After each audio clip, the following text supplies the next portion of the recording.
अल्पवयीन मुलीवरील ॲसिड हल्ल्याच्या निषेधार्थ शहादा स्वर्ण समाजाचे निवेदन. आरोपीला तात्काळ अटक करण्याची मागणी.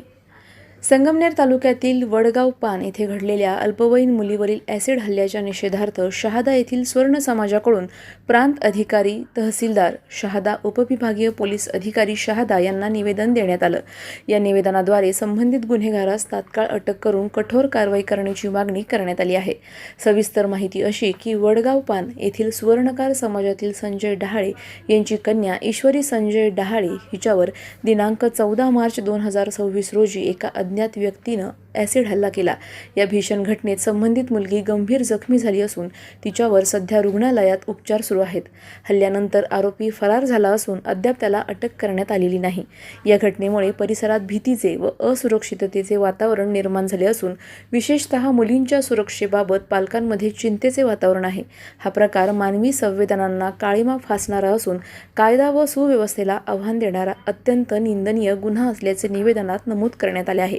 स्वर्ण समाजाच्या वतीने प्रशासनाने या प्रकरणाची गांभीर्याने दखल घेऊन आरोपीचा तातडीने शोध घेऊन त्यास अटक करावी, तसेच पीडित मुलीस योग्य न्याय मिळवून द्यावा अशी मागणी करण्यात आली आहे.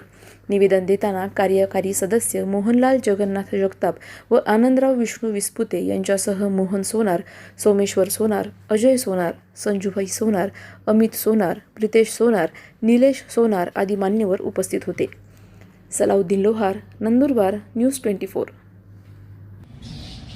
मालेगाव जवळच्या डोंगराळे येथे 4 वर्षाच्या चिमुरडीवर बलात्कार करून तिला दगडाने ठेचून ठार मारण्याची जे प्रकरण आहे, त्या प्रकरणाची शाई सुकत तोपर्यंत संगमनेर तालुक्यातली ईश्वरी डहाळे, वडगाव पान या गावात राहणारी, त्या चिमुरडीच्या चेहऱ्यावर, अंगावर क्रूरपणे ॲसिड हल्ला करण्यात आलेला आहे आणि आठवडा उलटत आला तरी अजून गुन्हेगार सापडत नाही.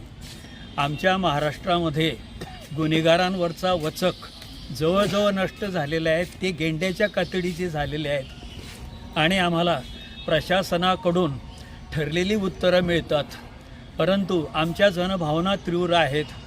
हे प्रकरण आदरणीय मुख्यमंत्र्यांनी व्यक्तिगत लक्ष घालून फास्ट ट्रॅक कोर्टात टाकावं, उज्ज्वल निकमांसारखे चांगले वकील द्यावेत आणि जेवढं लवकरात लवकर हे प्रकरण तडीस नेता येईल तर या प्रकरणामध्ये संबंधित परिवाराला न्याय मिळाल्यासारखं होईल.